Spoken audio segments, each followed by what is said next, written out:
Got it. There we go. Thanks for letting me pause. Okay. Yeah, perfect. no problem. Yeah. I'll put myself on mute now. Let you take it away. No problem. Thanks so much for having me. It's really great to have the opportunity to talk to all of you. Of course, I wish we could be in person, but it's really nice to be able to connect anyway. And like Jen said, my colleague Lauren is sitting in, and so hopefully during questions, she'll be able to jump in some of the focus areas that she spends more of her time on. We all work on all the areas, but we have certain ones that we sort of focus on more. So today I'm going to be talking about just giving you sort of a real broad sweep of the foundation's focus areas and the different funding opportunities that we have. And you have my contact information on this slide, and of course afterward, you'll be able to reach out to me if you need my contact information. But let's get started. So the foundation supports research within a finite set of focus areas on the well-being of young people ages 5 to 25. We choose our focus areas based on what is going on in the world today, and we begin with a set of questions and not preconceptions. We also favor an interdisciplinary approach to research. And our two focus areas are reducing inequality in youth outcomes and improving the use of research evidence in ways that benefit youth. And I'm going to go into each of those in a bit more detail. So in the reducing inequality focus area, we are looking for research to reduce inequality on the basis of economic standing, race, ethnicity, and immigrant origin status. Those are our priority areas. These are not the exclusive areas of different bases of inequality that we fund. For example, we fund research on LGBTQ youth. We fund research on youth with disabilities. We fund research that has to do with second language, right? But these race, ethnicity, economic standing, and immigrant origin are sort of like the main identified focus concentrations, priority concentrations. We also look for research in reducing inequality to build, test, or improve policies, programs, and practices to reduce inequality in academic, behavioral, economic, or social outcomes. And if you will look at our application guide and look at our website, you can look at to see how we define each of those terms, policies, programs, and practices. But that's just kind of like our general overview of what we do, and these are the outcomes that we are interested in. So we fund intervention studies that examine attempts to reduce inequality, right? Actual explicit efforts. We also fund descriptive studies that clarify the mechanisms for reducing inequality. We are in the beginning of this grant initiative, which was started in 2013 when Adam Gamron became our president. We were funding more descriptive studies, and now we are, we are still funding descriptive studies, but now we are really interested in kind of more like innovative ideas about mechanisms to reduce inequality, as opposed to kind of lots of work that's already been done. We're also interested in measurement studies of inequality, so measures to enhance the work of researchers, practitioners, or policymakers for trying to get a better handle on inequality. And more recently, we just recently announced in this year's guide that we are interested in research that addresses ways to combat systemic racism and the structural foundations of inequality. So there's a lot more detail about that in the guide. There's also a webinar about this a couple of weeks ago, and the webinar recording is available on the foundation website, so I encourage you to check that out. But this is an area that we are super excited about, really trying to get to the root of things as opposed to more of the kind of individual level interventions that are so predominant and that have been really the focus of so much research in the past. Some tips about applications for this focus area is to clearly identify the dimension or dimensions of inequality to be studied. And if you're doing so, to do it with a really rich conceptualization. So we don't study vulnerable youth. We don't study disadvantaged youth. We don't study youth at risk. We study Latinx young people, right? We are interested in Black queer girls, whatever it is, right? But we don't do these kind of broad and generic terms. There's an essay in the 2019 Winter Digest by my colleague, our fellow colleague, Jenny Irons, who's a program officer as well, on rich conceptualizations of race. And this is the level of kind of really thoughtfully thinking about a dimension of inequality and really carrying it throughout the whole proposal. That's a great piece I recommend everybody check out. And even if you're not doing your project on race, let's say you're focusing on socioeconomic standing, you'll still get the idea from like what we mean by richly conceptualizing these dimensions of inequality, rather than kind of relying on very flat and generic broad definitions. We also want to make sure that you specify the youth outcomes that you're studying. So if they're academic, social, behavioral, and or economic, show that the outcomes are currently unequal. Make sure that you point that out and articulate a lever for reducing inequality. So that's the key, is that you're proposing or suggesting a particular lever for reducing inequality. So the next thing I'm going to do now is this little exercise that I devised to help people figure out, is my study a fit? And this is one of the first questions that we ask ourselves. So in the review process, when you send a letter of intent to the foundation, we have an internal review process with staff. And one of the things that we assess is whether or not the project is a fit or not with the different focus areas. So for reducing inequality, this sentence that I'm going to show you in a minute is not intended to be a template. So it's not that you have to include this sentence in your LOI or your proposals out, but it is a nicely structured way of thinking about, like, the way that the foundation thinks about projects about reducing inequality, that I have just found to be so useful for faculty when they are thinking like, is my project something that the foundation would be interested in? And here it is. So the sentence is, can you complete this sentence? This project explores how the lever that I'm proposing operates as a lever of change to offset inequalities in blank outcomes or dimension of inequality, youth, or youth living in or with this dimension of inequality. So for example, this project explores how a mindfulness intervention operates as a lever to change to offset inequalities in mental health outcomes for LGBTQAI youth. Or this project explores the mechanisms by which political engagement operates as a lever of change to offset inequalities in academic outcomes for youth living in poverty.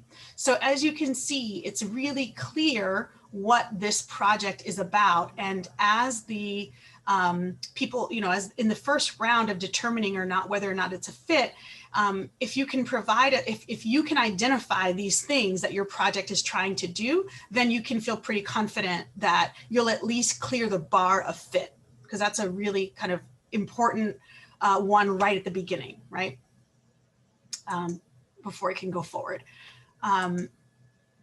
Another thing is, do you have to measure youth outcomes directly? This is a common question that I get. And the answer is no, particularly if there is a strong empirical or theoretical argument to be made for why a given lever would lead to improved outcomes in the intermediate or the long term. So for example, you might test whether an anti-racist professional development intervention for teachers, so this is you're focusing on teachers, the project is teachers, there are no students, mitigates their practices of exclusionary discipline toward Black elementary school age children. As research shows, experiences of exclusionary discipline have been shown to negatively impact Black children's academic performance and engagement, right? So your lever is in blue, right? I know that you are trying this intervention for teachers. I know that the dimension of inequality that you're interested in is race, because we're looking at Black elementary school age children, and that the outcome that you're interested in ultimately is academic performance and engagement of students, okay? Now, improving the use of research evidence is our other major focus area. And here we are interested in studies that identify, create, and test the structural conditions that foster more routine and constructive uses of existing research evidence. Here we are looking at studies that identify, create, and test the incentive structures and relationships that facilitate the production of new research evidence that responds to decision makers' needs, and also whether and under what conditions using high quality research evidence actually improves decision making and youth outcomes. This research area, this focus area is sort of meta because you are doing research on research. You know, Lauren can talk a bit more about that for folks who might be interested in that in more detail, because that's more of her specialty. But essentially think about it as you're just studying a process. You're studying processes for research use, for improving research use, as opposed to doing just a study that's just a study for collecting one kind of like typical research. So the types of studies that we are looking for here are descriptive ones that clarify the mechanisms for improving use, intervention studies that examine attempts to improve use, measurement studies that enhance the work of researchers or decision makers, and yeah, so those are the three kind of threads in improving the use of research evidence. Some application tips here: clearly identify how you're going to conceptualize and operationalize the use of research evidence. Focus on an area in which a body of research evidence, if used, has the potential to benefit youth. Proposals should be strong theoretically and methodologically. And we have a special interest in state and local decision makers and intermediary organizations. Here for the question about fit, okay, true or false, I'm going to do this sort of true or false tests. So this project focuses on data, not research evidence, right? Is that a fit or is it not a fit? I don't know why, but my little bullets came in before they were supposed to. So the project focuses on data and not research evidence. It's not a fit because research evidence is derived from applying systematic methods and analyses to address a predetermined question or hypothesis. That's the definition of evidence, not data. It's not about data use. It's not about, for example, I'm working in a school district. The school district is going to collect data on, test scores, and they're going to implement some improvements. And we're going to use, some sort of tried and true evidence-based interventions, right? That is not a URE, an improving URE study as we define it. What about this project is about the use of research evidence? Well, it's not a fit because the project has to focus on improving the use of research evidence, not just studying the use, but actually improving it. Next, I can't believe my bullets did not come in as they were supposed to. Okay, next, true or false.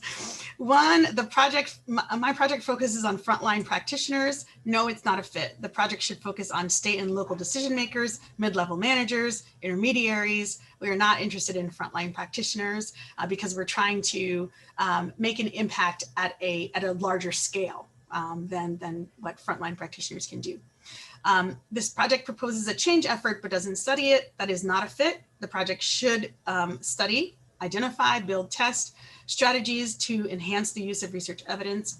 And the third one, improving the use of research evidence in this area will benefit everyone. And that's not a fit because the focus should be on benefiting youth, and it has to be explicit. It's not that it can't benefit other people, but your proposal to the William T. Grant Foundation, which is focused on youth 5 to 25, should be focused on youth. So some of our funding opportunities, and these I will go over sort of more briefly because they're so clear on the site, and you can check that out. So first we have research grants.